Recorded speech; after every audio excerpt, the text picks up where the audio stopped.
देश में 5 राज्यों के विधानसभा चुनाव खत्म होने के बाद अब गुजरात चुनाव को लेकर सरगर्मियां तेज हो गई है।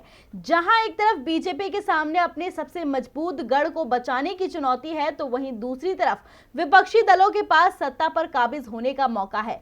इसलिए सभी राजनीतिक दलों ने अपनी पूरी ताकत झोंक दी है। खासकर पाटीदार समाज को अपने पाले में करने के लिए नेता पूरा जोर लगा रहे हैं। गुजरात में पाटीदार समाज सियासत में क्या भूमिका रखता है, इस सच से हर कोई वाकिफ है। खासकर बीजेपी को पाटीदारों की नाराजगी का हर्जाना कई बार उठाना पड़ा है। जब जब इस समुदाय ने आवाज उठाई है, तब तब मुख्यमंत्रियों की कुर्सियां हिलती नजर आई हैं। पहले आनंदीबेन पटेल की सत्ता से विदाई हुई, फिर रूपाणी की चमक भी फीकी पड़ी। ऐसे में गुजरात विधानसभा चुनाव को देखते हुए राजनीतिक दल अभी से ही पाटीदारों को अपने पाले में करने में जुट गए हैं।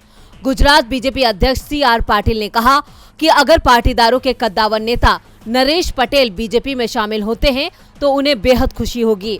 वहीं इसे लेकर नरेश पटेल ने जवाब दिया। उन्होंने कहा कि बीजेपी अध्यक्ष को इसके लिए धन्यवाद। हम उनसे लगातार बातचीत करते रहते हैं। कल भी हम दोनों ने फोन पर बात की है। जहां एक तरफ बीजेपी पटेल को कमल थमाने की तैयारी में है, तो वहीं त्रिकोणीय मुकाबले में उतरी आम आदमी पार्टी भी पाटीदारों को लुभाने की जुगत में लगी है। कहा जा रहा है कि नरेश पटेल को आम आदमी पार्टी राज्यसभा भेज सकती है। पंजाब में जीत के बाद आप ने अपनी राजनीतिक गतिविधियां तेज कर दी हैं। इसी के तहत गुजरात में पार्टी को बड़े कद की तलाश है। हाल ही में नरेश पटेल दिल्ली आए थे। इसके बाद से उनके आप में जाने की संभावना तेज हो गई है। आपके इस ऑफर के बीच कांग्रेस भी उनके हाथ को थामने की कोशिश कर रही है। गुजरात कांग्रेस के अध्यक्ष हार्दिक पटेल ने खुला पत्र लिखकर उन्हें कांग्रेस में शामिल होने का न्योता दिया है। माना जा रहा है कि पटेल 20 से 30 मार्च के बीच अपने पत्ते खोलेंगे।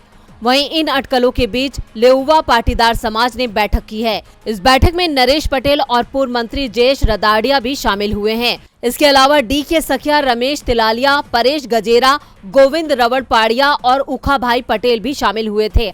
हालांकि बैठक के बाद नरेश पटेल ने कहा कि इसमें किसी तरह की कोई राजनीतिक चर्चा नहीं हुई।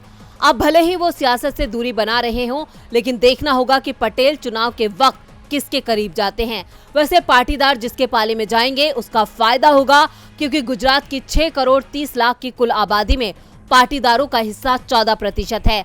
ऐसे में ये समुदाय सियासत में बड़ा महत्व रखता है। DB लाइव की रिपोर्ट।